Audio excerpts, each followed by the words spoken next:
think in terms of the squad as a whole, I've got a very good squad of good people. I think for us always the challenge is to improve, and that improvement will come with bringing in a certain level of quality that can really help us in European football. So that's not something that's new, that's something that has always been clear. But currently the squad that we have, you can see if you're playing one game a week and we have the players that we have, then it's a very, very gifted squad, very talented players that can play the game how we want to play. So the football's been absolutely first class. Mentality, our pressing side of the game has gone to a much better level now. The more we've worked together, and then that always activates the offensive side of the game. So in a really good place. But of course, we want to improve as a team and as a club, and that'll be the objective over the course of the next week. No, because we haven't spent a great deal of money in terms of where we're at and where we expect to be at as a club. So I would look at us over the coming week to be able to do some business. And it shouldn't be reliant on players going out. We're virtually running that the same as where we were last season. So, but if our idea is to improve, then we will hopefully be active in the market over this next week. Well, I think in terms of obviously all the speculation and gossip over the last week or so, I'm preparing for a five-a-side game at the weekend. Been so many players linked with going away, but that's no different. There's nothing concrete. There's clearly interest in him and a number of the other players, but in this moment in time, we're very clear and very focused on preparing for St Mirren until I get told otherwise. Then that's exactly what we'll do. Hello again, everybody, and a warm welcome back to the Celtic Forever podcast. We've not been on for a week, so we've got a lot to get through. We've got John here. How are you, Xander? I'm okay as well, John. Obviously, it's been quite a busy week. A lot has been happening through the week. We're going to go through absolutely everything. We're also going to go through the preview of the St Mirren game on Sunday as well. So, plenty to go through, John. But what I want to do is start with the housekeeping, right? Get that out the road. Hit that notification bell. If you don't mind, just strike the notification bell. I'll send you a notification whenever there's a podcast or a video on the channel. Hit the subscribe button as well if you don't mind. That would be appreciated. And quickly on the competition. Hello and a warm welcome back to the Celtic Forever podcast weekly free prize competition. And this week we are giving away one of these fantastic Celtic Legends framed wall plaques. Superb, absolutely beautiful. And yet again, all you have to do to win one of these beautiful wall plaques is to guess the correct score in the St Mirren versus Celtic game on Sunday. One guess each, everybody, into the comments section. If there is more than one correct entry, obviously it will have to go to a draw. The draw will be live on the post-match podcast on YouTube after the St Mirren game on Monday morning. So good luck to everybody in the competition, and thank you for entering, and good luck to Celtic against St Mirren on Sunday as well. Hey ho for now, see you over on YouTube on the Celtic Forever podcast. Bye for now. Alright, John, let's get into this. We've got a lot to get through, as I said at the start there, John. A lot of news through the week regarding Kyogo, wasn't there? You know, Man City interested in him. I never believed it for a second, John. I don't know what you thought, but it's turned out that today, actually, that it's been a load of nonsense. Kyogo's going nowhere. What was your initial thoughts when you heard the news in the middle of the week? I never really had any thoughts, to be honest with you. I just thought it's just another player linked with a move to Man City. Well, moved away from Celtic, should I say? But apparently there was a wee bit of strength in that rumour. But I haven't heard anything else about it. I don't imagine Kyogo's the type of player Man City would go for. I think he's good enough to play in Man City, right enough. I think he'd do well down there, Xander. I think he'd be a great striker down the Premier League. But if it was just a load of rubbish, then it's big relief because he's a cracking wee striker. I'd love him to stay, and Mattarelli, you know my feelings on they too. Well, John, it has come out that it's more or less nonsense because Guardiola's came out the day, just a few hours ago actually, and said that Man City will have no more signings in the door. So it looks as though, unless that's after Kyogo. You never know, but it looks as though Kyogo's going nowhere. He's going to be a Celtic player this season, which is only good news for us, John. Aye, as look, it's when you hear things like that, gives you a wee scared, isn't it? It's one of our best players, definitely one of our best players. I don't want him going anywhere. It's ripping the heart right out of the team, if you lose guys like Kyogo and Matarelli. So, no, I don't want any of them going anywhere, especially Matarelli. I'd love him to stay, Xander. Hi there, just a quick update on the latest on Matt O'Reilly. It looks as though he is Brighton bound for a fee of around 25 million plus add-ons. So that's the latest update on Matt O'Reilly. So we'll watch this space closely with Matt. Both of them. And I think there was a wee rumour on Hatate as well, wasn't there? Possibly going to Leicester as well. But, we've not heard anything since with that as well.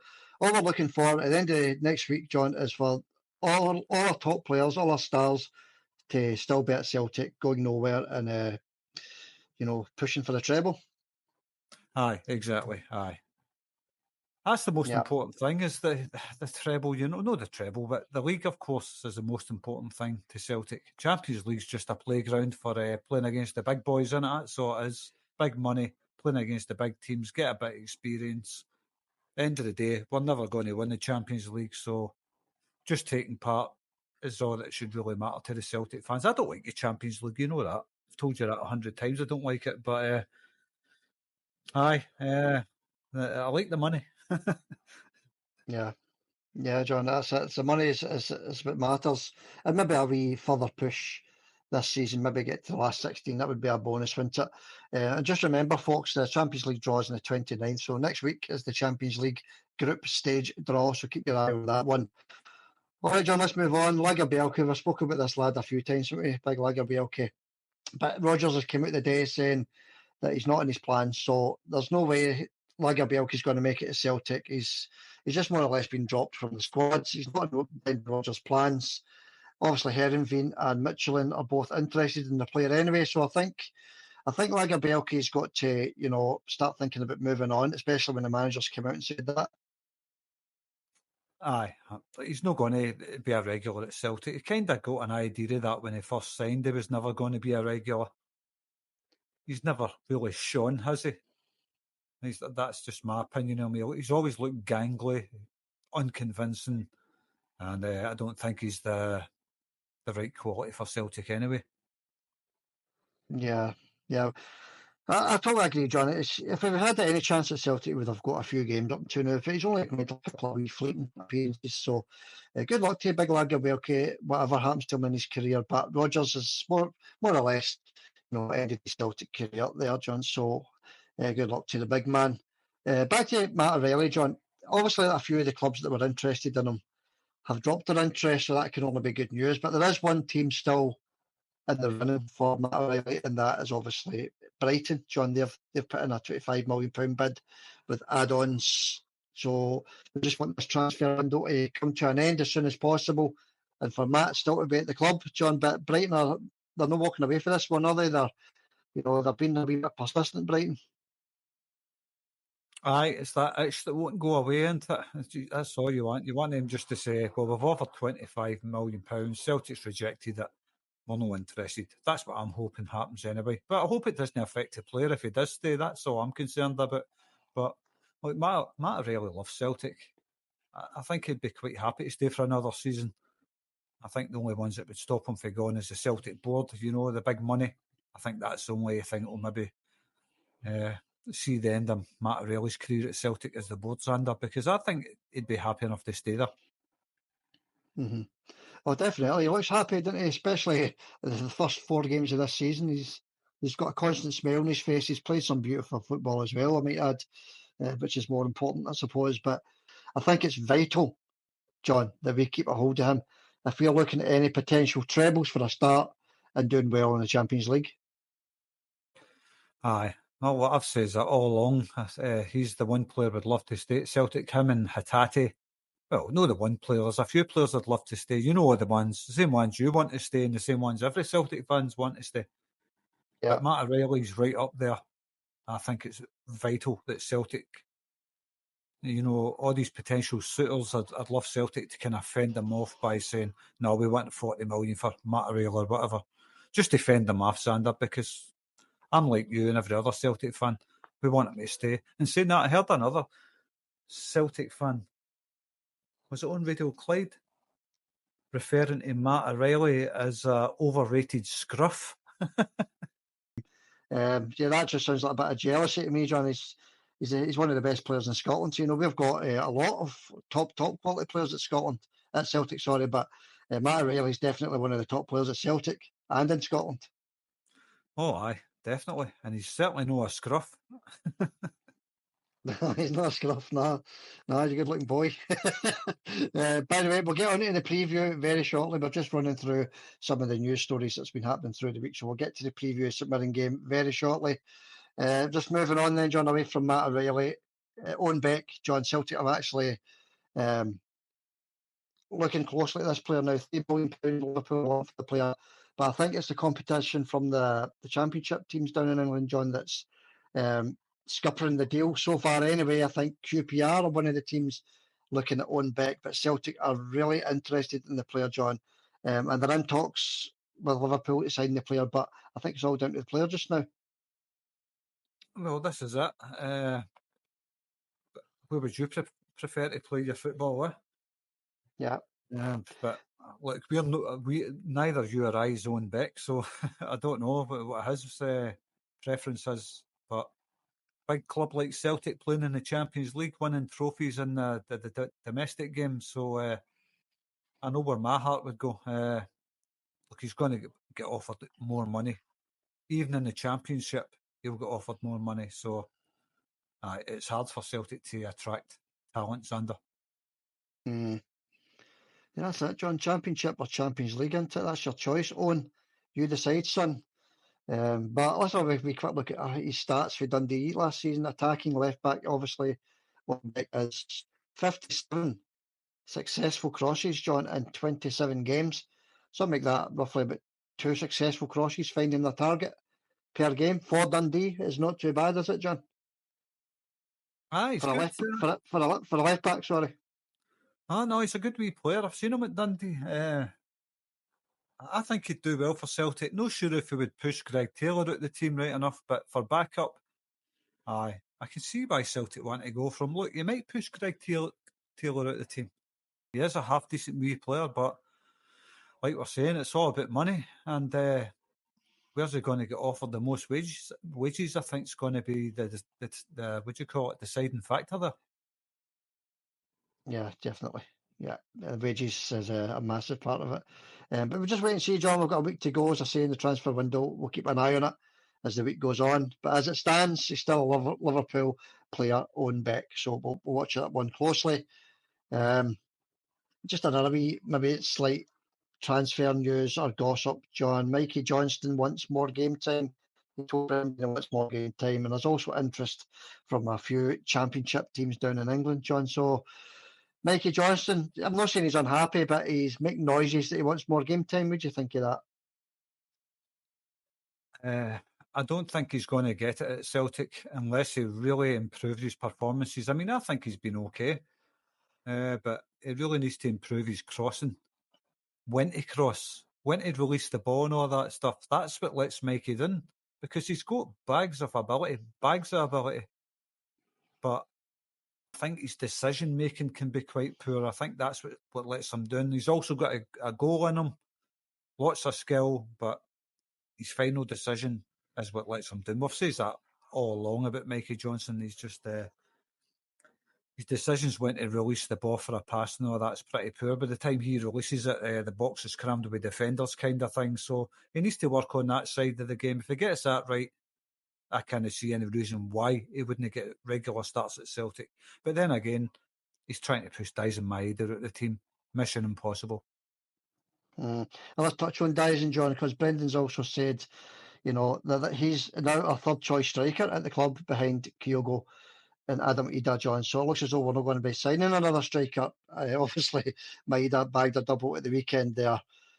2 lovely goals, I might add as well. Had an outstanding performance up front as well. But not a bad thing, that is it, John, having Dyson Maeda as your third choice striker. No, it's not a bad thing at all. And you can see the bond between Brendan and Dyson. They look quite happy, the two of them. He's always full of smiles when he comes off and hugging Brendan and like he's loving his life. I don't know what Brendan's done to make Dyson smile, but it's something that Ange Postecoglou never did. That's true. He seems very happy, doesn't he, Dyson? He looks happy. He's playing some nice football as well. Things are looking good for Dyson at Celtic. He's a serial winner, of course. He's done nothing but win trophies since he's came to Celtic. So, yeah, it's good to see that, John. And I'd like to see him getting a few more chances up front. Would you think, John? Well, we might have no choice at the end of the day. If Adam's injured and Kyogo at the same time, look, you might see that happening. We don't know. We hope that never happens this season because Dyson's he's just amazing on the left. That's where I want to see him playing. And we've got two very capable strikers in Kyogo and Adam Eder. So, look, we can only hope and pray that none of the strikers gets injured. Chances of Kyogo getting injured are quite high. He's got that constant shoulder injury that he always gets. He gets battered about with the big defenders in Scotland as well. So I'm happy enough to have Dyson as the third striker. I think he'd do a great job, and I think he looks happier than I've ever seen him at Celtic, and that's only good for Celtic. I think Brendan seems to have a good bond with Dyson. Yeah, it looks that way, doesn't it? All right, John, we'll get to the preview in a wee minute, right? And listen out for the Rivals Corner as well. That's going to be interesting just after the preview. So 15 minutes or so, Rivals Corner, that'll be quite interesting. Quite a lot to go through there as well because it does affect Celtic. One more wee thing before the preview then, John. Lenny getting the sack, I think it was 5, wasn't it? 5 draws and 1 defeat. He was there for what? 4 weeks or something like that, John, he gets the sack. I mean, that's just ridiculous, isn't it? Aye, it's if he's not getting the results, you can see why. If a manager goes in and 6 games, right enough, it's not a lot, is it, to be getting sacked? But it does happen, it does happen. Expectations of some teams are a lot higher than others, so I think Lenny just lost his mother as well, Sander. I think I heard that somewhere. That's right, John. That was the week before last. Yeah, and God rest her as well. Forgot to mention that. But yeah, John, that might have had something to do with it. Maybe his mind was elsewhere. I think it's just ridiculous sacking him after 7 games, especially when there was only 1 defeat in these 7 games. Rapid Vienna, I think it was the club that sacked him. Anyway, John, I just think Bucharest, I think it was. Rapid Bucharest, was it, John? Sorry. Yeah, and I think it's ridiculous sacking him after, 7 games, 1 defeat. John, it's no sacking material. I don't think you want to get a guy a chance to turn things around. Especially after his mother's just passed away, and look, rest in peace to Lenny's mother. It's that's a shame that he's got to go through that, and I'm sure that played a part in it. Xander is obviously not in the right place to be managing a football team. I don't think so. I think Rapid Bucharest are bang out the order, to be honest with you, but it does happen. So where does that leave Lenny then, John? In your opinion, back to Scotland as a manager of Scotland, maybe one of the lower league teams, possibly, because it's not done his it's not done his CV any good getting sacked that early. I don't think so. All these bigger clubs that he's managed in the past, John, I think that's maybe a thing in the past for Lenny. Or do you think he'll maybe walk into one of the bigger clubs no problem? The Scottish clubs. Any club, John, England or Scotland, do you think he'd still walk into maybe a championship club or one of the SPL clubs? I think so. I don't see why not. He's got a good CV when it comes to Celtic. So I think he could manage a club in the top flight in Scotland, no problems. And I think he'd do a great job with any of the clubs in Scotland. Yeah. But you know what happens when these managers keep getting the sack? That's a couple of times he's been sacked now, John. And I think it does affect him. But I hope you're right, John. I hope he can come back home, back here to Scotland, manage maybe one of the teams that sacked the managers, maybe I don't know, a Motherwell or Dundee down the line sometime. Hopefully get to see Lenny back in Scotland. All right, John. Well, before you go, Xander, it could be a language barrier thing as well, something like that. He's not getting his tactics across properly or something. I don't know. Obviously, he's got some kind of interpreter there, but it could be something like that, language barrier, something like that. I don't know, but good luck to Lenny, whatever he does. Yeah, good luck to you, Lenny. And by the way, I think you're right. The first time round, John. I think it's the death of his mother's got a lot to play in that. Anyway, but we'll leave that there, John. Let's get into the preview. And by the way, the Broony lookout is coming up as well. Scott Brown lookout. We've been keeping an eye on him every week, John. So that's coming up as well. So we'll listen out for that. But let's get into the preview, right? Chris Graham is the referee for the game on Sunday, John, and this will run shudders through your blood. Stephen McLean is on the VAR. So that's your officials for the game. It's a 12 o'clock kickoff on Sky Sports. So I wanted to touch on the allocation, John, for this game. I think we're getting 1,300 tickets or something like that. Reduced allocation yet again, John, for the Celtic supporters. St Mirren have reduced allocation. I think the Celtic ticket office announced that yesterday. So what's going on here with these allocations at these clubs, John? Half empty stadiums and no allowing the Celtic or the Rangers fans, I would imagine, will be the same. No allowing the fans in to make a wee bit extra cash and to give the game a better atmosphere. Aye, well, St Mirren Stadium's not that big anyway. I think it only holds about maybe 8,000, 8,500 or something like that. There's no much of a crowd in there. Yeah, but they've still reduced the allocation, John. They've reduced it. Why reduce it when the stadium's lying half empty? I just don't understand it. I think St Mirren's been packing that wee stadium out recently, especially with the European adventure they were on. So I don't know. Maybe they've just got more season tickets or something, Xander. I really don't know, but you need to ask St Mirren that. But it could be something like they've got more season tickets this season, so they've got to cut the allocation of away fans. It could be something like that. Yeah, you watch it on Sunday, John, and you'll see how empty the stadium is. It's I know they're a decent wee team, John, and they do have a half decent following there at St Mirren Park. But to reduce the allocation, I don't know. Maybe you're right. Maybe they have sold some extra season tickets. I'm not sure. But 1,329 is the official ticket allocation given to Celtic, John, for Sunday. So I don't know what it's reduced by, but it is a reduced allocation. All right, John. St Mirren, we've beaten them the last 5 times we've played them. So we're going into this one on decent form, beating them the last 5 games, as I said. St Mirren themselves have obviously lost the last 3 games, knocked out of Europe as well, John. So their heads are maybe not in a great place just now. Well, I can only hope so. Hope that's the case. But look, they're going to raise their game when Celtic come to town. Every single team does that. But St Mirren, I think they'll try and raise their game against Celtic. They gave us a good game last game of the season, didn't they? And it really hurt them that they lost that game. They were down on their knees in a meaningless game. So, yeah. Stephen Robinson's going to have them battling them Sundays under. Oh, definitely, John. He does it every day, every time we play them. The last 3 losses was against Brann in Europe, John, Aberdeen and Dundee United. That was 3 losses in a row and knocked out of Europe. They're also missing some players. Muntz is missing. Adeniran is missing. Kelty is missing. McMenamin is missing. And this one, John, will maybe be slightly good news, was O'Hara, their main striker. He's on the sidelines, so a wee bit of good news there.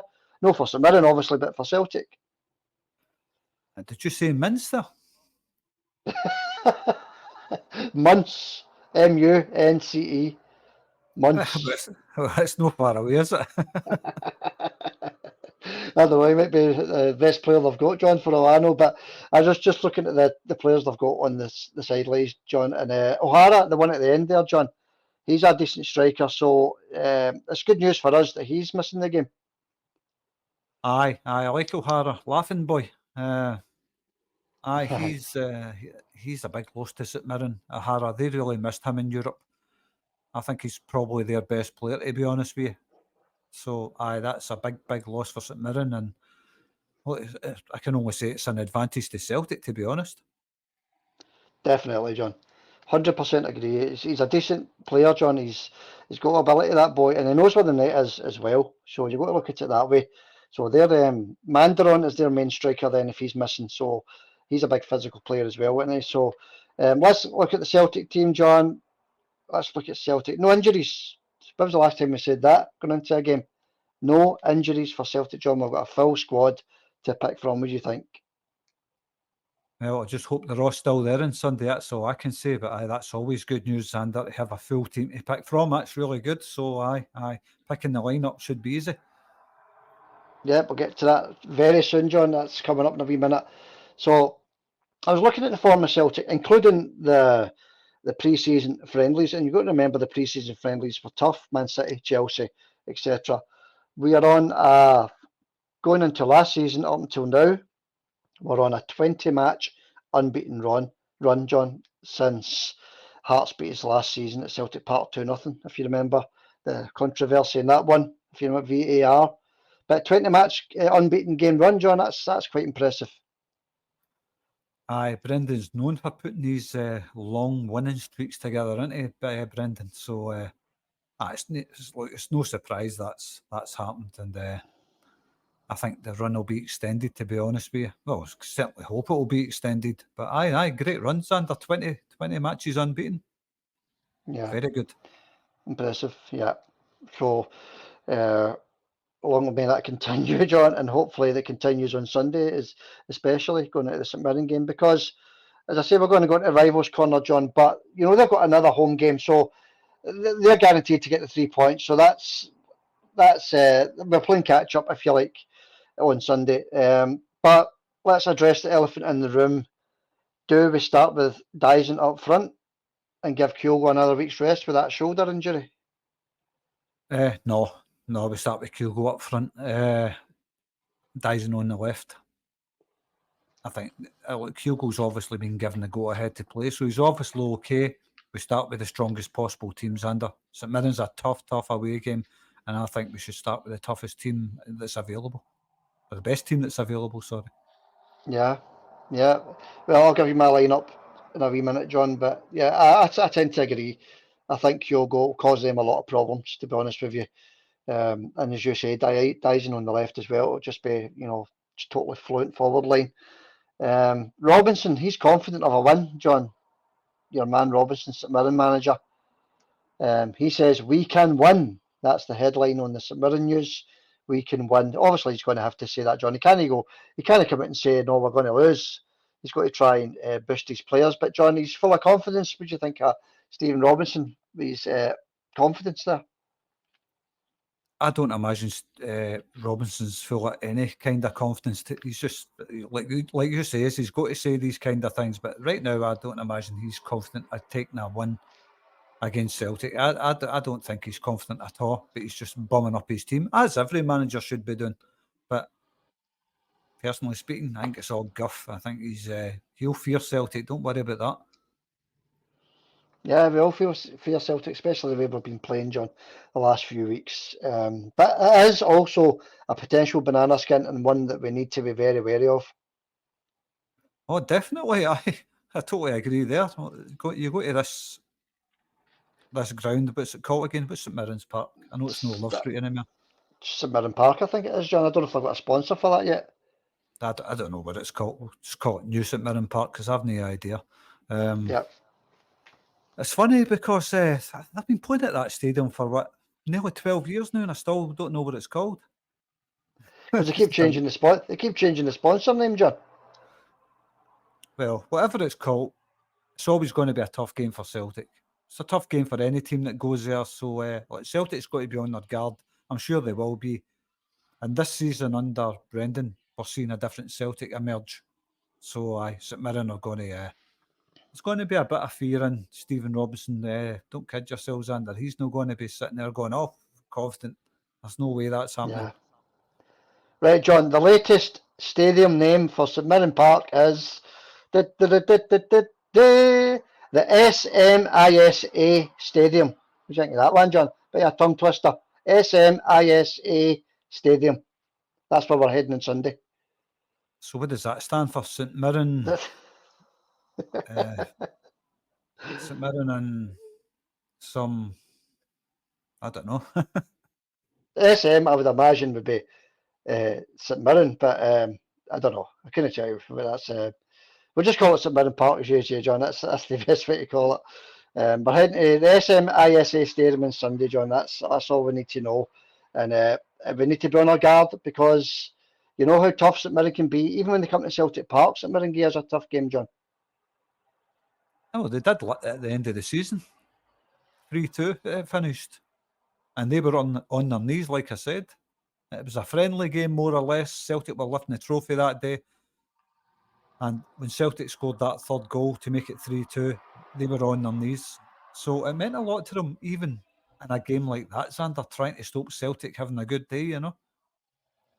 Yeah.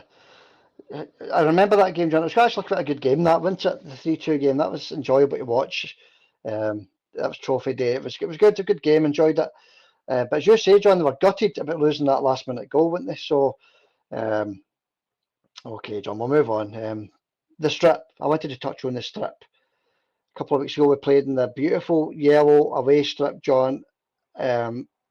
Hopefully, John, we will be playing with that strip on Sunday because obviously Celtic have released this third strip, this green sort of a Army Navy store strip. Don't get me wrong, this might look lovely on the park, this new third strip. But my initial thoughts of it is it's a bit, I don't know. It's not the best strip I've ever seen Celtic produce, but as long as we're away on Sunday with a yellow strip, John, I'll be quite happy. But what do you think of the green one as well, the new third strip? When you sent me the text with the photo with that strip, I says to you, it's I'm not looking forward to games at St Mirren Park when it's dark because the last time Celtic wore a strip like that, it was very hard to see the players. It's a camouflage strip again. I don't like it. I'm with you on this. I think come St Mirren on Sunday, I think they should be wearing the yellow and green outfit because no, I'm not. It's a nice looking strip if you like to just wear it for a t-shirt. You know, if you're walking about the street or whatever. Mm-hmm. But when it comes to teams like St Mirren who wear black, it's going to be hard to see the players at night time as well, Xander. Nice strip, but no for St Mirren Park. No, it's got to be yellow and green, I think. Yeah, and I think they will wear that on Sunday. So, and it's lovely. I love watching Celtic playing that, to be honest with you. By the way, John, SMISA stands for the St Mirren Independent Supporters Association. So it's a sort of a inbuilt sponsorship thing, if you like, at St Mirren. So we're right up to speed with that. Yeah, John, the yellow strip, I'll be quite happy. We don't want any stupid colour clashes. We certainly don't want that. But that's just a wee off the cuff thing, John. It doesn't really matter, but as long as we get the 3 points. All right, John, prediction time for the lineup 1 to 11. Full squad to pick for there, John. What are you thinking? Well, I'm thinking full first squad for a start. Schmeichel, Yeah, Vickers, what are you thinking then? Scales. Aye, Yeah. so that's what it is. It's Mhm. Schmeichel, Scales, Vickers, Greg Taylor, Alistair Johnson, Matt O'Reilly, Callum McGregor, Rio Hitati, Kyogo, Daisa Maeda, and on the right, I think, Nicholas Kuhn. That was very quick running through that, John. You didn't even need to think about that there, but I think it's I don't know, John. I think Maeda's going to play through the middle. I could be totally wrong, but I think it's going to be Maeda because Kyogo he did limp off a couple of weeks ago in that game, and he did look in a lot of pain. Obviously, his shoulder thing as well. We don't know, maybe the manager wants to give him maybe 30 minutes at the end of the game. I could be talking mince here, John, but I think he's going to start with Kyogo, with Kuhn and Forrest. You could be talking months.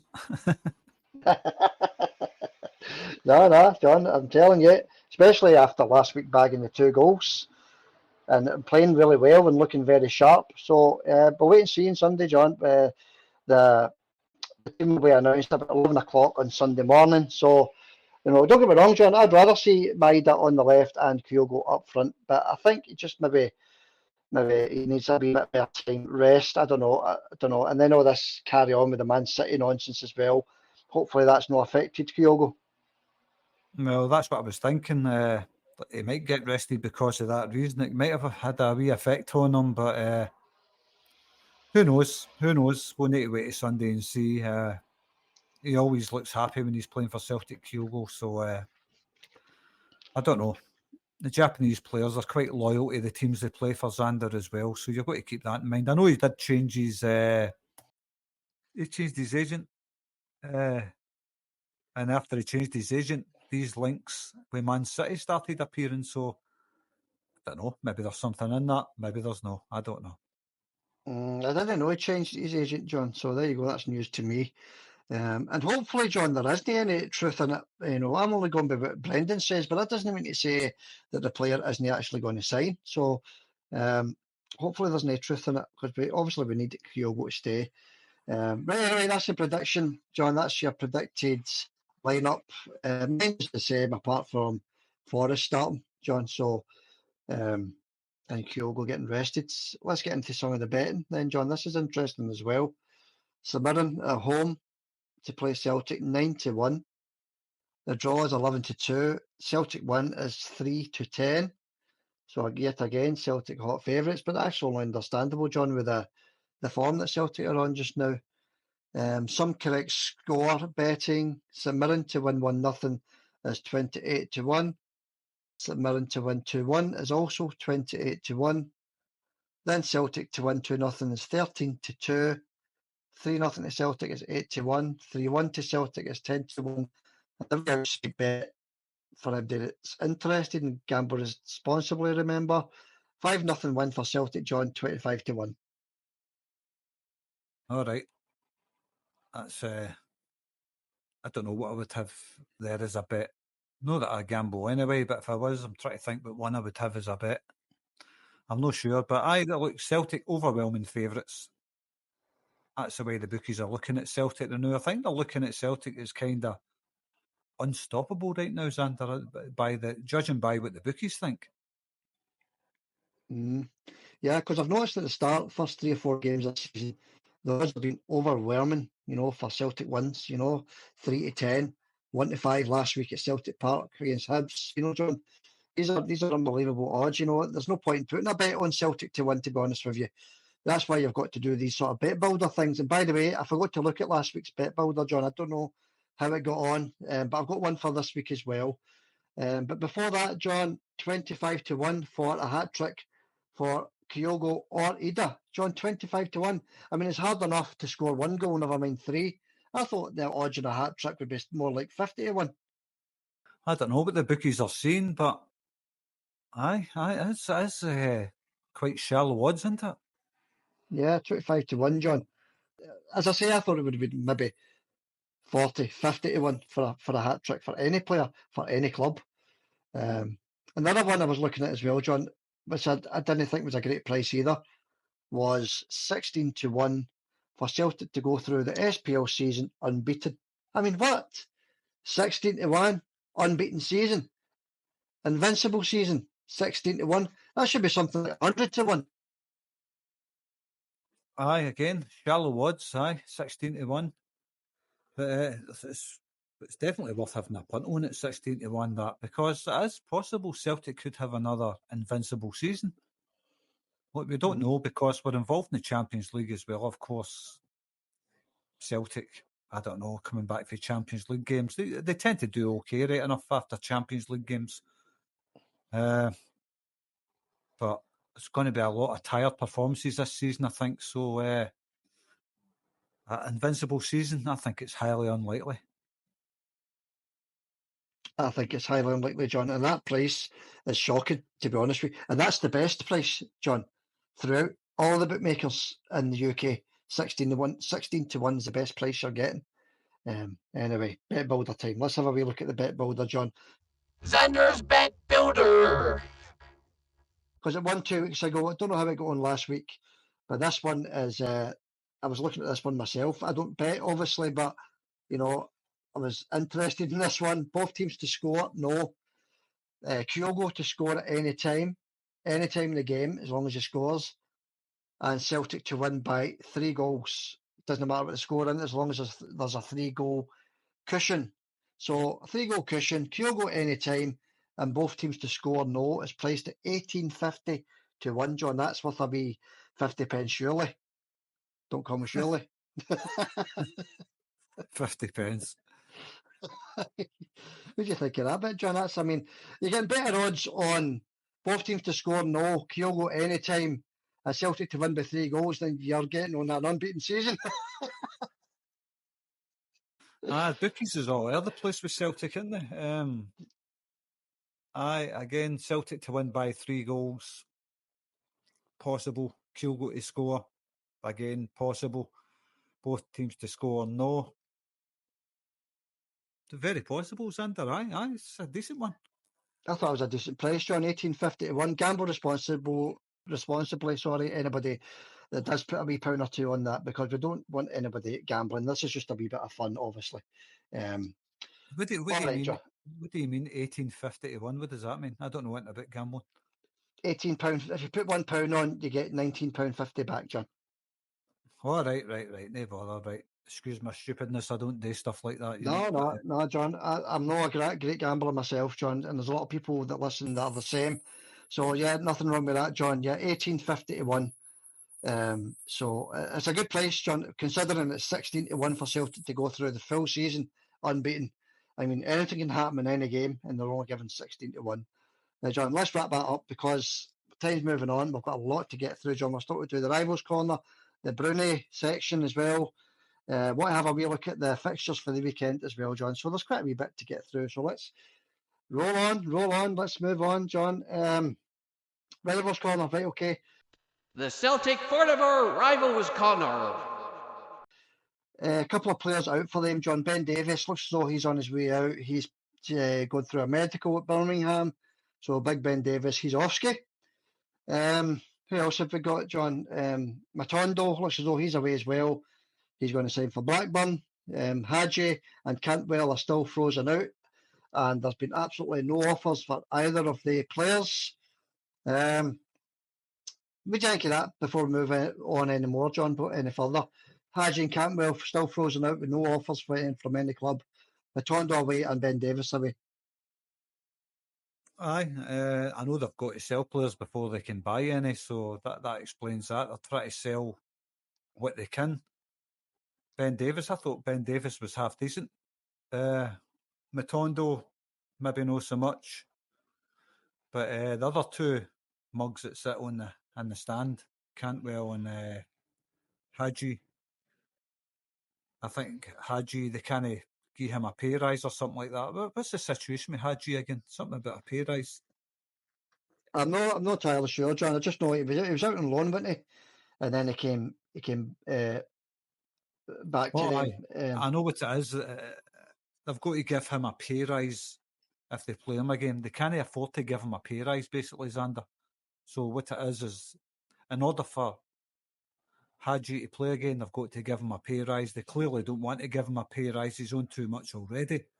So that's why he's not getting a game, because they want rid of him, because they can't afford to pay his wages. And it must be a clause in his contract or something. Another one, wee Barbie Cantwell, wee TikTok boy. This guy's just a dud. I can see why they want rid of him. Yeah, John, and that's news to me. I didn't know that about Hadji, and that's unbelievable if that's the case, isn't it? They can't afford to actually play the guy. You know, he might be the best player at their club, but they can't afford to play him. And anybody that's listening saying, why are they talking about Rangers? Because we play them next week. We've got to keep an eye on them. We play them next weekend, so we need to keep an eye on any injuries, players leaving, etc., and anything else that's happening there, because it affects Celtic directly. Right, John, fourth game in a row, as I said earlier, fourth home game in a row. I mean, this is unbelievable. Same thing happened at the start of last season. They play Ross County on Saturday. As I say, it's more or less 3 points in the bag, but you never know, because Ross County are a half-decent wee team.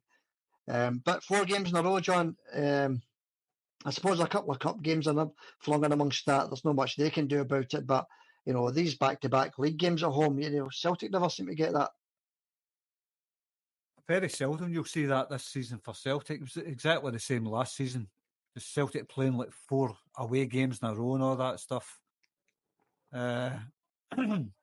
Excuse me, but obviously it's no their stadium they're playing it.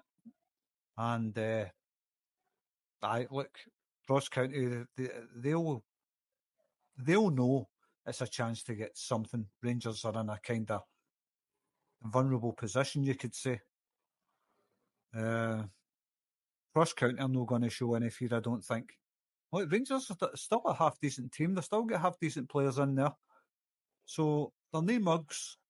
They could possibly still go out there and turn, would you call them, Ross County over? No problem.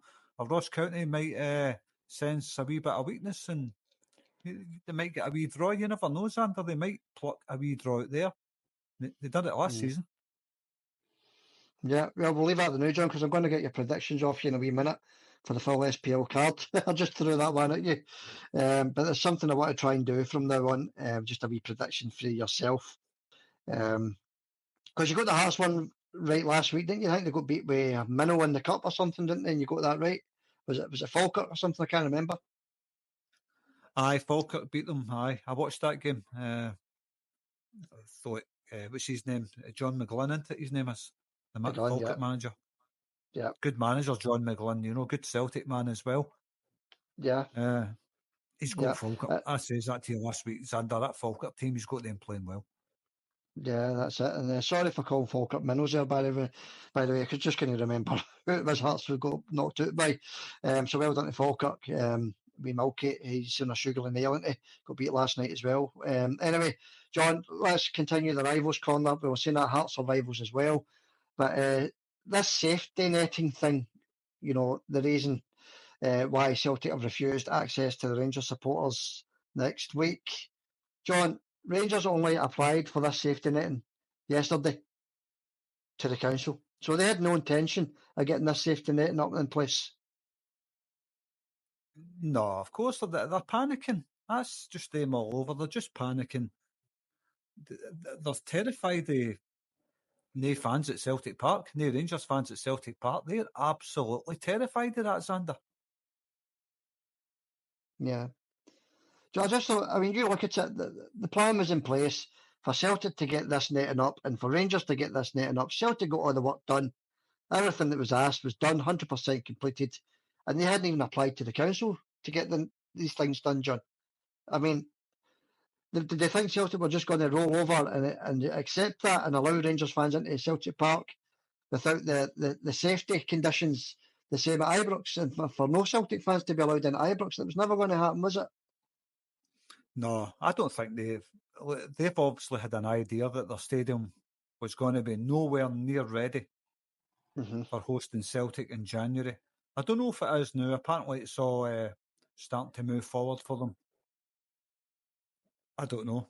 I've not looked into anything that they've been up to, but I think you're right about the safety net thing. It's me personally, I just think they had an idea in their mind that Ibrox wasn't going to be anywhere near ready for January, Xander. That's what I think they were thinking. Yeah, it makes you wonder, I mean, why did they not even look at it? I didn't only, applied for permission, John, yesterday. It's scary stuff, isn't it? Anyway, John, we'll move on. Celtic kept to their side of the bargain anyway and got all the works done, and Rangers haven't even begun. So that's why there's no Celtic fans at Ibrox in January, and that's why there's no Rangers fans, at Celtic Park next weekend. All right, John, we'll leave that there. That's Rivals Corner for just now, unless you want to add anything. No, nothing to add. That's right, okay, just John. Apart from their stadium being empty again last weekend. I mean, they were quoting something like between 16 and 20,000 fans there. There was nowhere near that at Hampden. It looked about 7,000 or something. Yeah, John, if even that. Honestly, John, it was very poor, wasn't it? You saw the pictures, you saw the wee videos, you saw everything. Stadium was empty, John. They deserted Rangers in their groves, their supporters, in their droves, John. As you say, I think you'd be lucky if it was 5,000 there. To me, it looked about 7,000, between 7 and 10,000, something like that. Hard to judge in a big stadium like Hampden, but aye, and their celebrations behind the goals, all jumping up and down and bouncing about with their fans and all that after beating St Johnstone. When's the DVD coming out? It's funny you should mention that, John, because I was listening to Radio Scotland at the end of the game, the commentary, and there must have been a wee St Johnstone guy on the commentary because even he was laughing, John, and his comment was hilarious. He says, "So when does the trophy come out?" Aye. That's even the St Johnstone pundits and fans are laughing at them because that was embarrassing. I felt embarrassed watching that, John. To be perfectly honest with you, that was hard to watch. That was very embarrassing, shall we say? Oh, it was totally embarrassing. It's cringy, isn't it? I mean, what do you call their ultras? Apparently, the Union Bears all bouncing up and down after beating St Johnstone 1-0 in an empty stadium. And their fans, their players, all lined up with their arms around each other, all bouncing up and down with them. Oh, it was totally cringy. I mean, I thought they were the mighty Glasgow Rangers that don't do walking away, by the way. What's that all about? That's just, it's totally cringing. It's the most cringy thing I've ever seen in a game, to be honest with you. Yeah, that's it, John. It was bad. There must be in a bad way if they're trying to boost morale with doing stupid things like that. And then, into the bargain, John, this St Johnstone lad on Radio Scotland said that they were doing it for at least 6 minutes. That's just a quick 30-second, jump up and down. 6 minutes they were there doing that, John. Aye, it's the mighty St Johnstone, Got to celebrate as long as you can. It's like I say, when does the DVD come out? Because I don't know. That's what it looked like. It looked like they'd won the European Cup or something. Yeah, it's embarrassing. It's embarrassing, John. They've got to get their act together. Rangers, that's just embarrassing to Scottish football. That. Aye, they're an embarrassment to Scottish football. They always have been.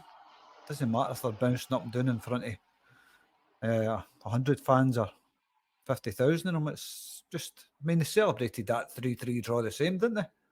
The moral victory against Celtic. Yeah. They celebrated that the same. They're just a different species altogether to Celtic, aren't they? Just totally different thing altogether. Deluded FC, just a joke, Xander. Yeah, it was quite embarrassing. John, we'll park it there because that's a good 10 minutes in Rivals Corner. That's long enough. But we do need to keep an eye on them, folks, and that's why we do it. Well, I could spend a whole podcast talking about them. Yeah, John, it's no good. I felt very embarrassed watching that. That's been broadcast all over Europe. Anyway, let's move on, John. The Celtic forever rival was cornered. Back to the Celtic stuff. Let's move on. Before we get to the rest of the SPL stuff, John, I want a wee score prediction off you for the game on Sunday. What are you thinking, mate? Oh, I don't know. I'm going to 2-0. I'm going 2-1, John. I think it's going to be close as well. I'm the same as you. I think it's going to be another dogged, scrappy sort of game. St Mirren are going to make it really tough for us. Two blocks of 5, if you like, on that 18-yard line. One in the 9-yard line. So it's going to be hard to break that down, John. And also they're going to try and hit us on the counter-attack as well. They're missing their main man up front, so they've not got that out ball. So I think it's going to be attack after attack against St Mirren. And if we get an early goal, I think it'll be totally different, John, but we've got to get that early goal to settle the nerves, John. But if not, if we don't get that early goal, I think it's going to be dogged and I think it's going to be scrappy. Well, we'll wait and see. I think it's going to be. I think Celtic's going to control that game, Xander. But look, we don't know. We don't know what St Mirren's going to show up. I think they're going to miss Mark O'Hara. I think that's a big, big loss for them. They've been off form since he's been at the team. So I'm going to stick with my guns and say 2-0. Clean sheet for Celtic, and I think they'll dominate the game. Yep, okay. I'll stick with 2-1 anyway, John. We'll wait and see, as you say. We'll wait and see on Sunday. Looking forward to it. I really am. Can't wait. Let's touch on the ladies. A wee quick touch on the ladies game because we always like to have a wee couple of minutes on Celtic Ladies. Celtic Ladies news update. They're doing okay, the ladies. Top of the league already, John. Winning their games. Doing okay. Glasgow City win against Glasgow City as well, John. So that was okay. And this weekend's fixtures, we play Aberdeen, so that should be 3 points in the bag as well. No disrespect to the Aberdeen ladies. And if anybody's interested, Rangers ladies play Montrose, and Glasgow City ladies play Partick Thistle. So yeah, we're doing well. The Celtic ladies are doing well. Also, John, we can only hope that continues. I watched the game against Glasgow City. I thought the Celtic ladies were quite poor in that game. Right. I did. I think they were pretty poor, but they got it over the line. They got the win over the line. That's all that matters. Glasgow City's a half decent team still. Then they played Motherwell midweek, beat them. Was it 5-1? I think they beat Motherwell. I never watched that one, but I checked up on the score. It was, I think my dad told me the score. 5-1 to the Celtic ladies. Somebody told me the score anyway, but they're doing well in the league. That's all good. They just looked like there was something missing at the team, as usual. When they play Glasgow City, I always think they look as if there's something missing in the team. But Glasgow City's been dominating the Scottish ladies game for years, Xander. So for Celtic to win that league Celtic ladies to win that league last season, and then turn over Glasgow City at the start of the season, I think the Celtic ladies are definitely getting stronger, and it's good to see. It's good to see anything to do with Celtic winning, isn't it? It's always good to see it. That is, yeah. Good luck to the ladies anyway. Aberdeen away on Saturday. Going for 2 in a row, aren't we? Anyway, okay, we'll park that there. Celtic ladies. Let's move on to Broony Watch, John. Broony Watch, the new segment. Broony Watch. We love Broony, don't we, John? We like to see Broony doing well, and he's doing really well, John. He's sitting top of the championship. I might add, clear at the top of the championship. After a 3-2 win at the weekend against Hamilton Accies again. So that's twice they've beat Hamilton in the last 3 weeks. Great win for Broony, John. His team's playing brilliant. He takes his team to Ayr United Stadium on Saturday to play Raith Rovers at home. So a wee win there, John, will just consolidate Ayr United at the top of the league. Broony doing outstanding just now. Aye, did you say Raith Rovers there, aye? Yeah, John, Raith Rovers, yeah. Raith Rovers are a half-decent team when I've watched them as well, so that'll be a tough game for Broony. I always wish Scott Brown well wherever he goes. He's a Celtic legend, isn't he, Scott Brown? It's as simple as that. Maybe a wee job there for Neil Lennon beside him, Xander. Possible, yeah. Seeing the two legends together, that'd be nice, wouldn't it, to be honest with you? Yeah, it's not going to happen, though, because I think he's got his backroom staff there, isn't he, just Broony? So, in fact, is Whittaker no beside him at Ayr United, John? The ex-Rangers player? I think he is, actually, aye. I can't remember. I remember seeing Whittaker somewhere. It must have been Ayr United. I've only seen one game with Scott Brown's team. 2 games, actually. The one against Celtic, the friendly. And some other game that I've seen, I can't remember. But I think he is beside Broony, Whittaker. Stephen Whittaker, innit? Yeah, it is, yeah, John. I think you're right. I think he is there. I could be wrong, but I think he is. I seen him somewhere, Xander Whittaker. I definitely seen him somewhere, and I can't remember if it was at Ayr United. Would take 2 seconds to look it up, right enough, but can't be bothered. No, we'll just leave it. But no, I can't see Broony working with Lenny anytime soon, to be honest with you. But he doesn't need Lenny because he's flying himself and he's doing a brilliant job, and long may that continue for Scott Brown. Right, John? Before we get into the comments, a wee run through the weekend's fixtures, right? I just want a wee prediction off you, right? Tell us what you think.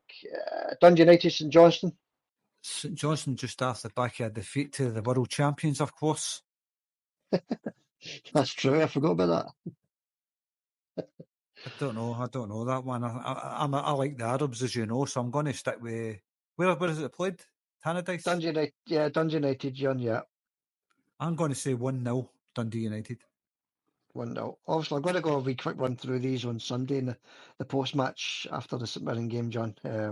By the way, Stephen Whittaker is at Ayr United. I just checked.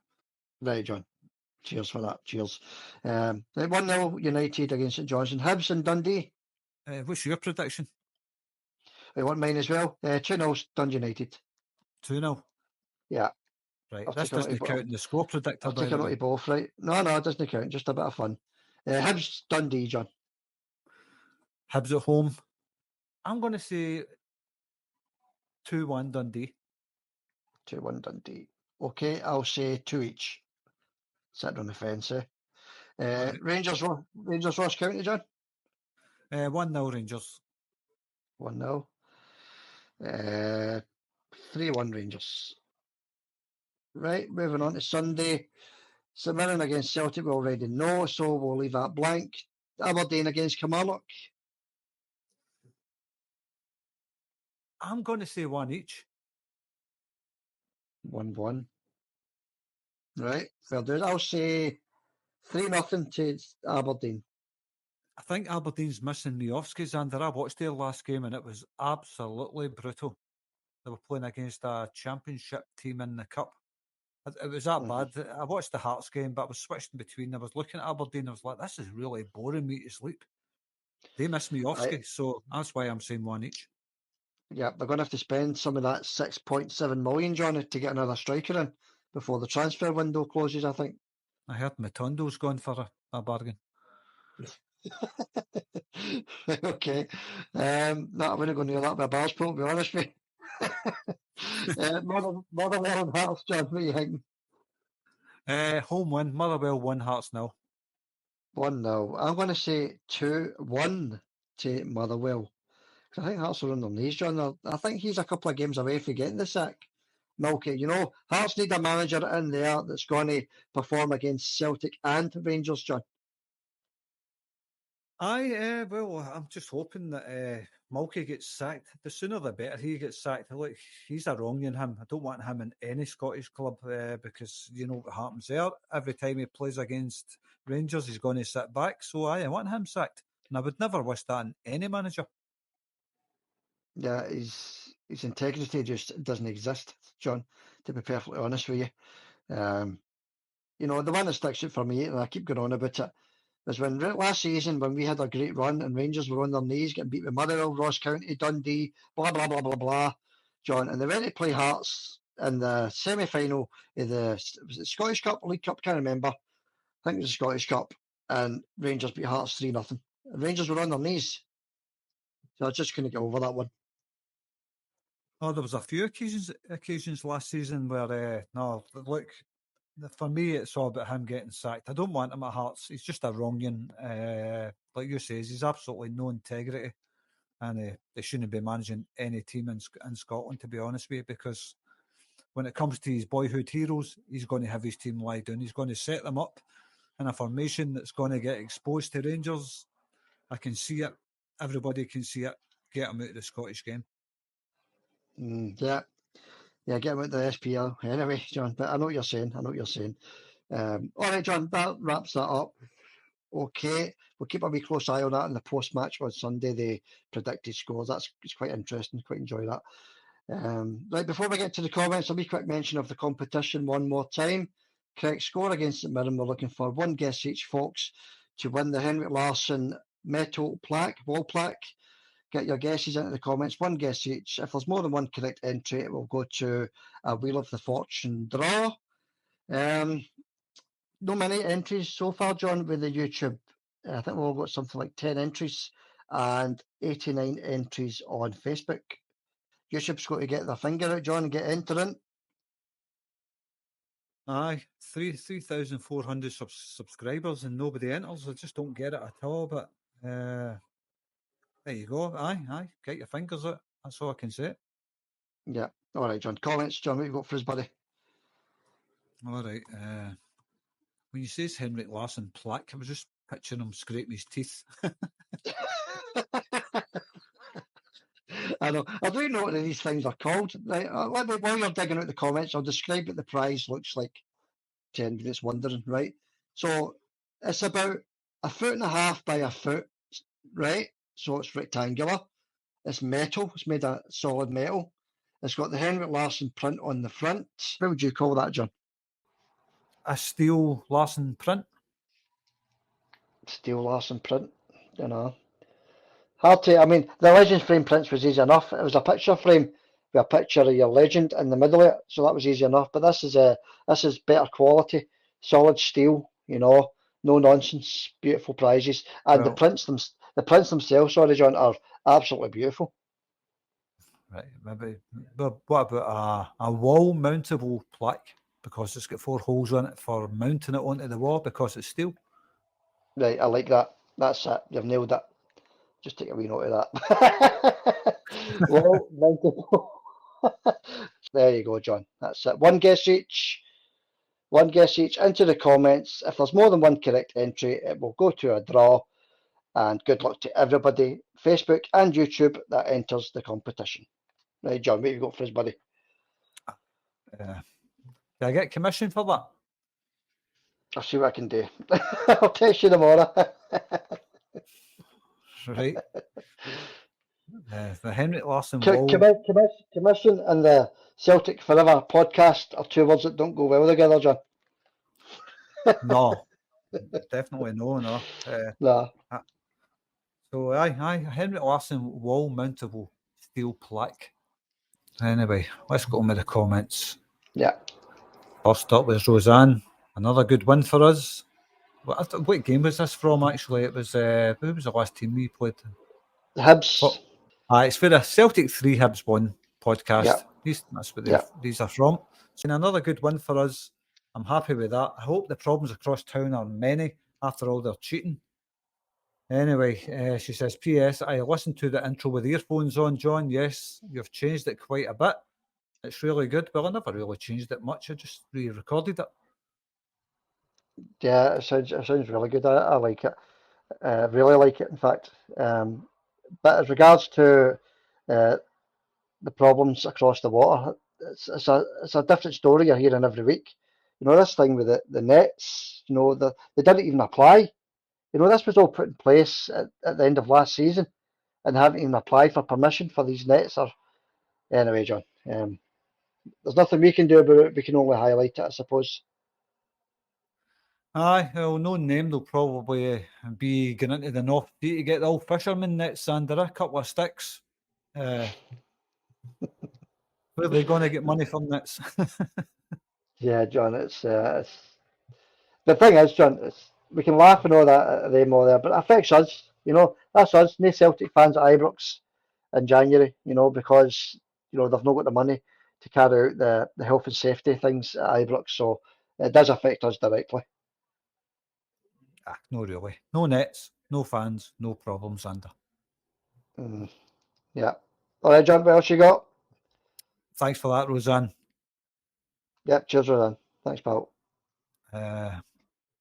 Who was up next? James Doran was up next. James says, good performance all round from Celtic yesterday, and Duracell Boy was outstanding and my man of the match, and looks like he will be replacing Kyogo now, who could be out for up to 4 months with a shoulder injury. Well, I've not heard anything about Kyogo's shoulder thing, but I think if Brendan's saying the full team's ready to go on Sunday, then that must include Kyogo. But he has got a serious problem with his shoulder. He needs that operated on as soon as possible. In fact, that should have been done in the close season, and then maybe missed out maybe a few games at the start of the season. But at least his shoulder would have been fixed, John, because that's a big problem for Kyogo's shoulder. Aye, look, we're talking about Man City and Kyogo earlier on, but if he goes to Man City and gets a medical, he's not going to pass a medical with that shoulder. Look, he wouldn't be a main striker at Man City anyway if he was to go there, which I don't think he will. I don't think there's anything in that, really. Or at least I hope there's nothing in that. But if he did go to Man City as, a second striker or third striker, whatever, he's not going to pass a medical with that shoulder, I don't think. No. There's no player going to Man City, John, for Celtics. That's not going to happen. Well, I hope no anyway, as you say. But I'm 98% confident that that's not going to happen. But as you say, if it did happen and they came to his medical, he'd fail because his shoulder. That's an automatic medical fail. Aye, exactly. Aye. I'm just looking at these players that's linked who moves away. Matt O'Reilly, Kyogo, multi-million-pound moves apparently. And They just got to look at their pal Jota, like what happened to him. Nobody wants him now, Xander. No, You know what I mean? I think £25 million move. He's can't get a game for anybody. I think Rennes from France have put an offer in for him, John. That was just came out today. Funny you should mention that because I wasn't even going to mention it myself. But yeah, Rennes, I think I've put a bid in for him. So at least one club have come in for him, I suppose. Aye, well, I would like to see Jota back at Celtic. That's not going to happen, right enough. No. I don't know. I think we'll never see him at Celtic Park again. But there you go. Thanks for your comment, Yep. James. Aye, Duracell boy was outstanding last week as well. Yeah, as you say, James, man of the match. Good comment, James. Thanks for that, pal. And you brought up the Kyogo shoulder thing, which we forgot to discuss. So yeah, good comment. Thanks for that, James. But I don't think he's going to be out for 4 months. No, definitely no. Thanks for that, mate. Yep, cheers, James. Good comment, pal. Mad About Football says 16,000 at Hampden, 54,000 at Paradise. What does that tell you? Congratulations, George. Well, I don't think there was anywhere near 16,000 at Hampden, Xander. Nah, no looking at the pictures anyway, John. I mean, I don't know what was below the camera. Obviously, I wasn't there. But I don't know what was directly below the camera. I don't know how many fans were in there. But looking at the rest of the stadium, John, I'd say lucky if there was 5,000. But yeah, I don't know. We don't know the actual, what was the official figure, John? Was it 17,000, something like that? I've got no idea, Xander, but I know it was people were quoting 20,000 or 23,000 or something. There was nowhere near that. I'm telling you, the lucky if there was 10,000 maximum at that stadium. Aye. Maximum. Yeah, it wasn't even half. Exactly, aye. Yeah. The place was dead. Mm-hmm. Zombie land for zombie people. It's as simple as that. But what does when you go? Sorry, John, I was going to ask, what do you think the crowd will be this weekend when they play Ross County? Oh, I've got no idea. A lot of Rangers fans don't want to go to Hampden, apparently, according to the phone-ins and that. But 35,000, something like that, maybe. Yeah, it's a Saturday kick-off, 3 o'clock, isn't it? So I think the St Johnstone game was a late kick-off, wasn't it? A later kick-off. So yeah, I think you'll get a few more at Hampden on Saturday, John. Aye, look, the time of the kick-off's got nothing to do with it. They don't want. I don't think they want to play. They don't want to see their team playing in Hampden. It'd be nice for them to see their team winning in Hampden, right enough. It doesn't happen often, does it? Well, that's it. You think they'd want to get along there and see their team actually winning in Hampden. So the only time it happens is whenever they play Hearts in the Cup or they're playing in the league at Hampden. So yeah, you're right, John. Aye.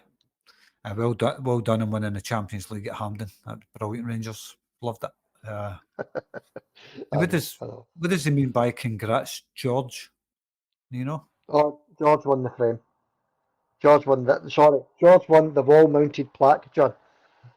So George will hopefully have got his plaque by now. If not, it'll probably be Saturday because he never gave his address to the Tuesday, so I'm never going to post it to the Wednesday. So a wee delay with that one, George, if you're listening.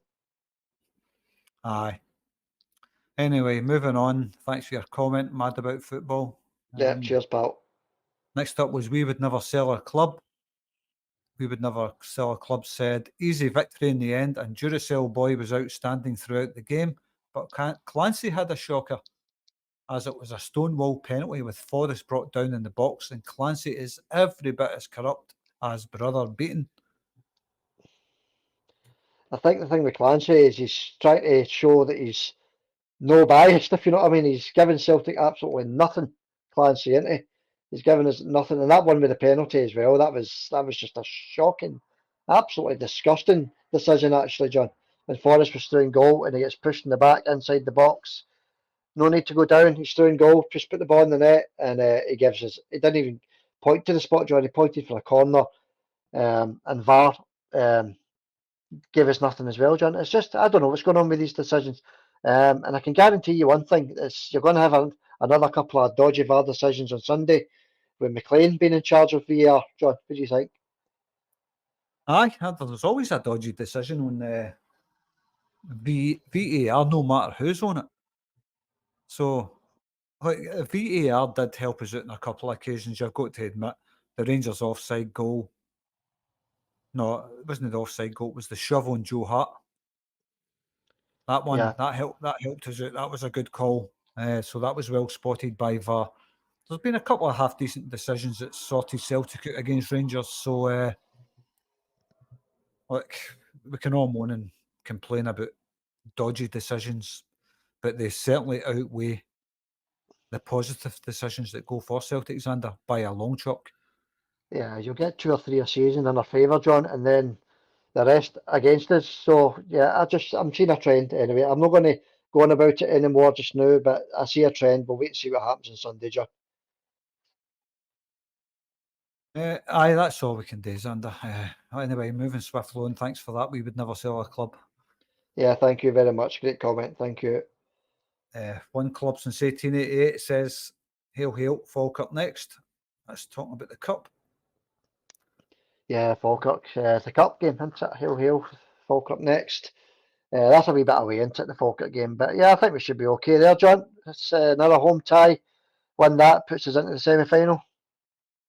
Aye, McGlynn's got his team playing really well, I think. But I think any John McGlynn team you play against, it's going to be a tough game. But aye, I think we should be too strong for Falkirk. Yeah, totally agree. Yeah, as long as we get a home tie, and that's what we got, so we've got to be happy with that. Exactly. Thanks for the comment anyway. Moving swiftly on, we've got Paul McComb. Paul McComb says, great performance, probably a bit wasteful in the last third.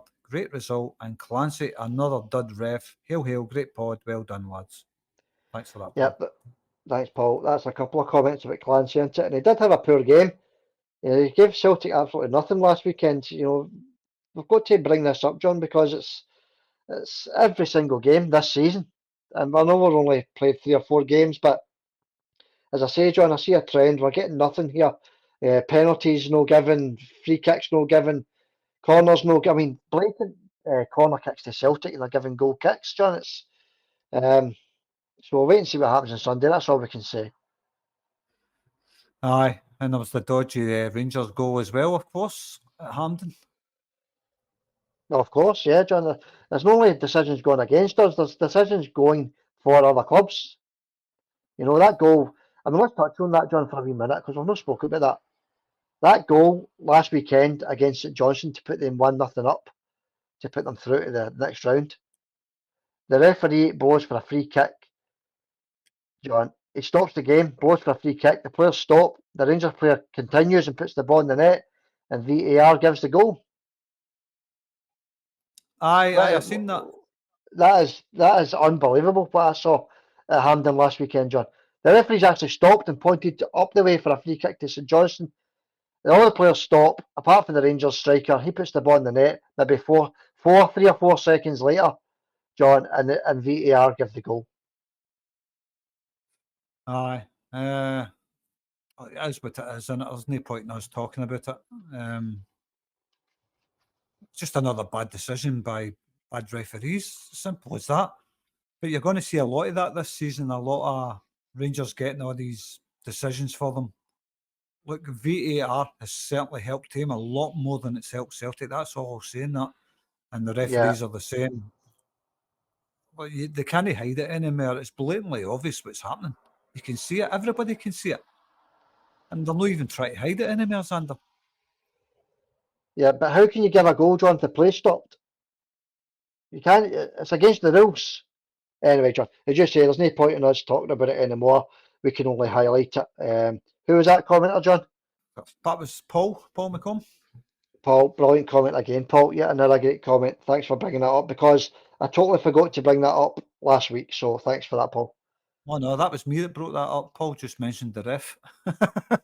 Yeah, because he's commenting though, John. So thank you for bringing it up, John, because I totally and utterly forgot about it.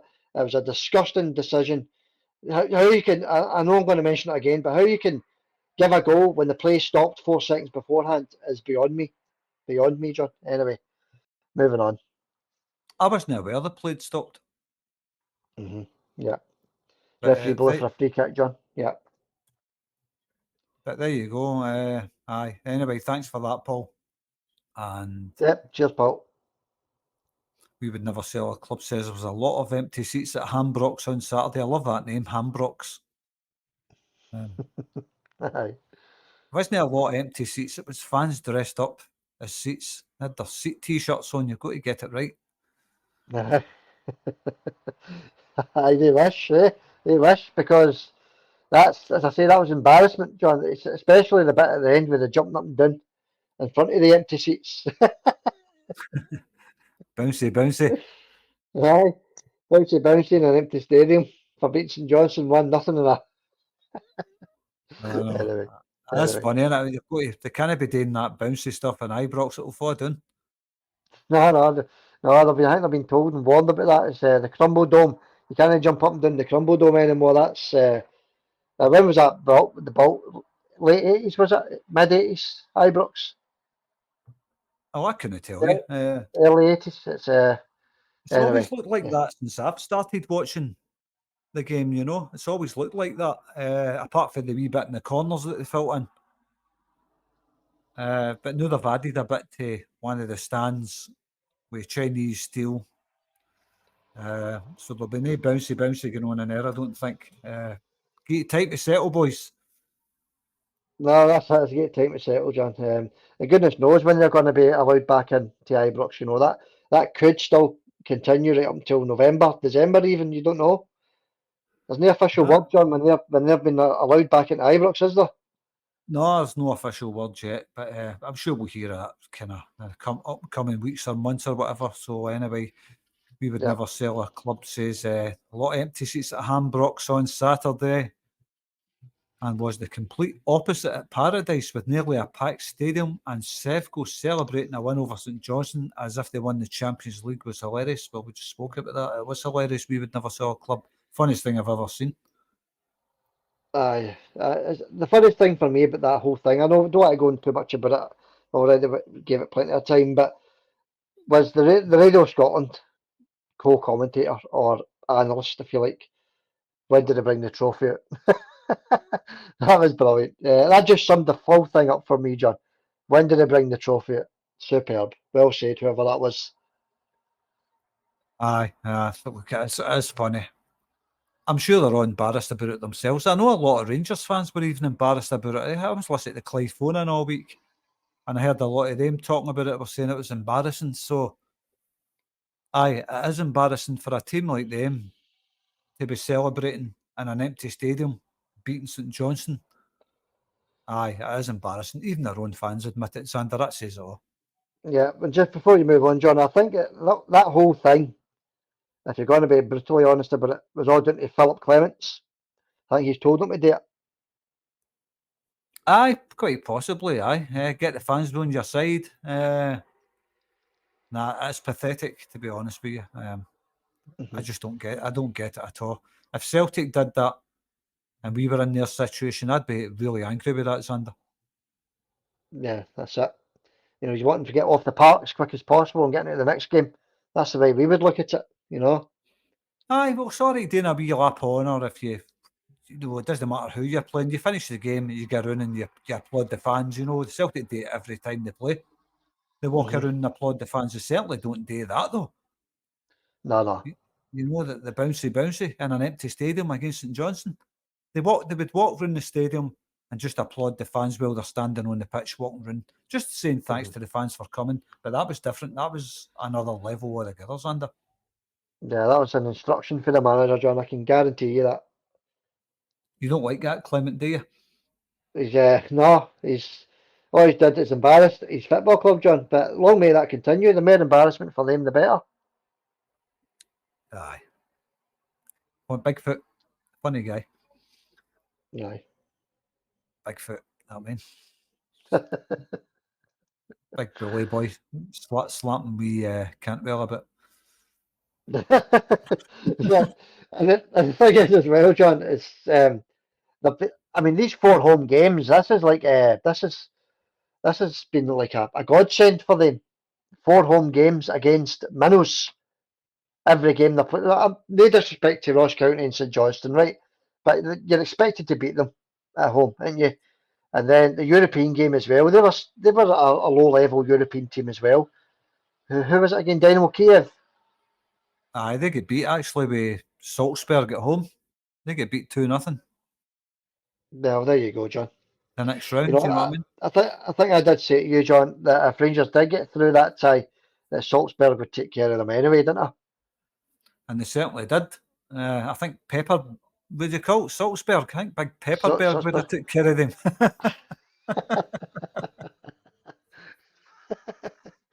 No, it didn't need to come to that, John, so we can just thank our lucky stars that the old Dynamo Kiev took care of them. And by the way, St Johnstone nearly took care of them as well last weekend. I might add that's another point to that whole situation, John. St Johnstone had their chances to score and go 1-0 up a few times before they got their goal that they shouldn't have stood. Aye. I don't remember. I watched the highlights and I can't remember any. I only really watched the highlights to see the celebrations, to be honest with you, because I heard everybody talking about it and I had to see it with my own eyes and I wasn't disappointed. Yeah, that's it, John. It's as it was read, as it was told. Sorry, John, that's exactly what it was told. What you heard, it was bang on because I think they ended up winning the game 2-0 actually, John. I think they scored in the 95th minute as well. Another going into the time, but the game was already over by that point anyway. So, Ross County, John, they might give them a wee scare on Saturday. You just never know. They might, and they did win 2-0 last week, but you never know with Ross County. So we'll wait and see what happens there. We're no long to wait. That happens tomorrow afternoon. So anyway, who was that comment?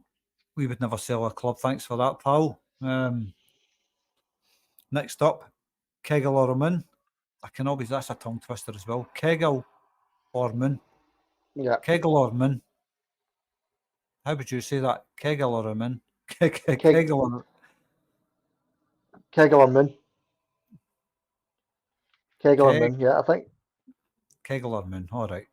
Anyway, Kegel or Moon says, all right, Messenger and Facebook were involved as well. I thought it was YouTube and had one. I talked about a guess in the competition, I think, but couldn't understand. Oh, well, couldn't understand what, Kegel or Moon? Let us know what you couldn't understand and we'll try and fix that for you. Mm-hmm. He says, well done to the winner. Yeah, didn't understand it was in Facebook and YouTube, but the disclaimer's in the description, pal. So just have a wee look at the description. You'll see the disclaimer in the description of the video. So that explains that. Aye. All right. Well, this is a big comment, so I'm kind of reading between the lines here because we want to finish the podcast because that's nearly an hour and a half, Sander. Yeah, go for it, John. He's talking about Phil Clement says they need another 2 transfer windows to get the side together.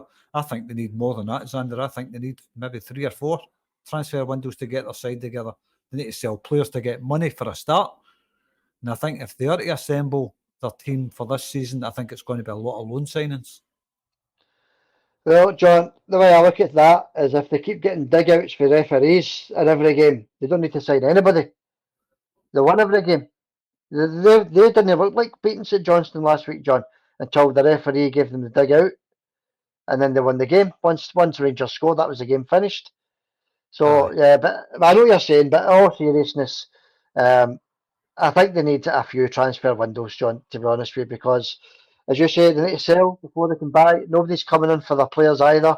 So where's the money coming from to buy these new players? Aye, loans, that's it. That's all I can think of. It'll be loans, and where they're going to get the wages to pay these loan players. So I can't see anything else coming out of their team this transfer window unless they sell the 4 players you were talking about. They could maybe bring 1 or 2 in. I don't know. I don't really care, to be honest with you. Anyway, Kegel Moon also says Palmer needs to be more focused on the game and do the simple things. Oh, that's what we're saying. No, we were talking about Mikey Johnson when we spoke about that. I think Palmer's in the same mould. I think he does need to brush up on his game a bit like Mikey Johnson. Same idea. Concentrate on the small things, Sander. Yeah, that's it, John. I mean, when they first came in, didn't they? Palmer was brilliant. Comparisons to Jota, etc. Then they had his penalty miss for Honduras, knocked Honduras out of the World Cup, was it? I think he knocked him out of the World Cup. And he wasn't the same player ever since. But since he's came back this season, he's looked a wee bit sharper. Then he got his crippling tackle against Kilmarnock. John put him out for the next game. So he's sort of up and down. He just needs a bit of consistency, I think. Aye, he's like I says, he's a player like Mikey Johnson. Both players, lots of ability, and they just need to concentrate on, like Kegler says, the small things, the important things, the crossing the ball, the final ball, the when to release the ball, all that stuff, all the wee things. Concentrate on that and take away all this trying to beat 10 players before getting a cross away. Take that out of your game and concentrate on the things like Kegler was saying there, small things, the important things. They two concentrate on that. You've got two cracking players there, Xander. Yeah. Yeah, and I think Brendan will get that out of them eventually if they stay long enough. I think Palmer, he's obviously going to stay. But Mikey's making noises about more game time, etc. But he's got to, as you say, John, he's got to improve in his game to get more game time. Aye, both of the players have got to improve their game to get more game time. And there is quite a few players at Celtic, great players, but there's wee things they need to brush up on. And I think Brendan will get the best out of these players this season. But I do think Mikey Johnson, I think he'll be away. I don't think Palmer will go anywhere. And they'll just hope to see the best out of Palmer this season. Xander, hope for a big improvement on last season. That's what we're all hoping for. I mean, last season, when he first started, he was an outstanding player. I know. His initial impact was brilliant, it was good, but then he just fell away, didn't he? But no, John, I think we've got a decent player in Palmer. I also think we've got a decent player in Mikey Johnston. I just think his final decision making could be better. I think it just needs, to do like Kegelman says, John needs to do the simpler things in the game, do them better, do the simple things better, and he'll be a half decent player for us.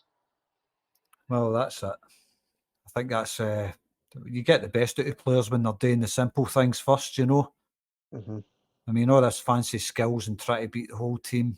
I'll tell you who else is like that a wee bit. Nicholas Kuhn, I think, tries to beat too many players. There was a moment in the game last week, I think he took it around the whole Hibs team before firing a shot away. Yeah, I agree with you, John. I think Nicholas hodged onto the ball too long when that ball should be released early.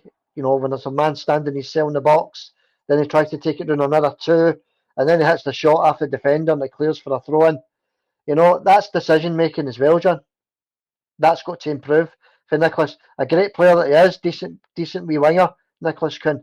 He could do better, and his decision making could be better, John. I think because many times he's screamed and bawled, release the ball, pass the ball, cross the ball, and he keeps a hold of it, trying to beat 10 players. He beat 10 players last week on his own. Honestly, do you remember that against Hibs? He was running right across the edge of the box.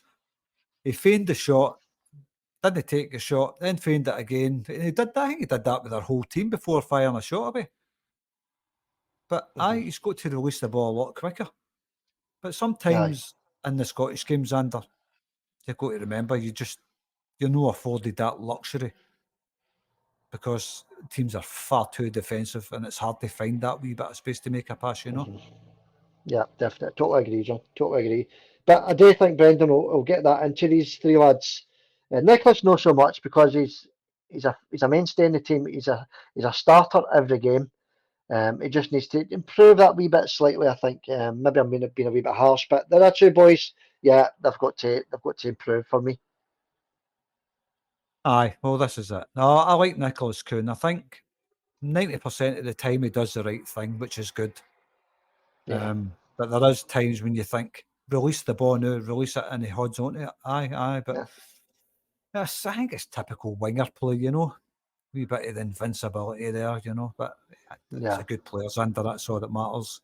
He always I like puts him. his shift in, Yeah, I like him, John. And as we said as well, I don't want to go on too much about him, but he's definitely bulked up. He's stronger. He's hard to brush off the ball this season. So last season he was a bit lightweight, I thought. This season we're getting more out of him because he's a bit stronger, a bit more physical, and obviously Brendan's getting a wee bit more out of the player as well. Aye.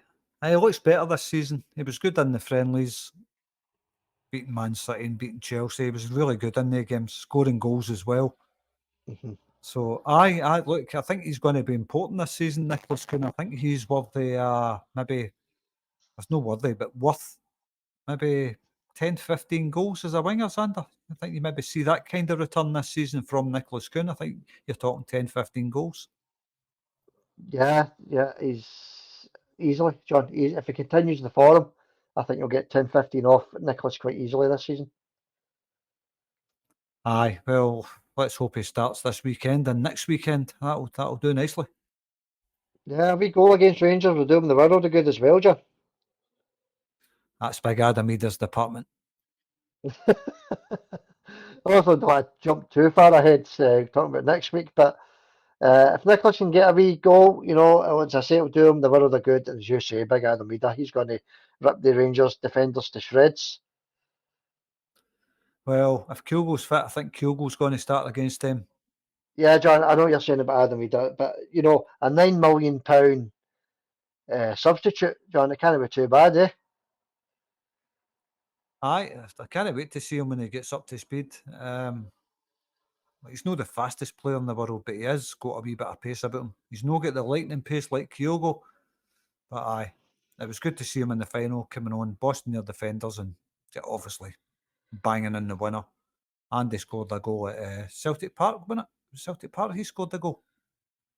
Yeah, John, he scored the goal at Celtic Park, yeah. I also scored the goal at Hampden as well, the big one at Hampden, obviously. But do you think there's a wee chance Eder could start on Sunday? I don't think so, Xander. I don't think he's going to start. He's not up to speed yet. He got 20 minutes or whatever it was last week. But I think Brendan will just gradually bleed him into the games, give him wee substitute appearances, and he'll expand the amount of time he's on the park. I think maybe this weekend they might get half an hour, 40 minutes or something. We'll wait and see. But I don't think he'll start now. All right, fair dues, John, fair dues. All right, okay. Any more comments for us, John? No, that's us, Xander. Right, okay. All right, thanks for reading them out, John. That was a long one today, John. We had a lot to get through there. That's quite a bit we've went through. So that wraps it up for this week. Thank you, everybody, for listening and viewing. Hit that like button, remember, hit the subscribe button as well, and turn on your notification bell just to help out the channel. We'll catch you all on Monday as the new day for the post-match, John. Monday for the post-match. St Mirren against Celtic. Look forward to doing that. We'll announce the winner of the prize as well on Monday. All right, John, I'll see you Monday then. I'll see you Monday, Xander. Hail, hail, and good luck, Celtic. Yeah, good luck, Celtic. Bye for now. Catch you all later.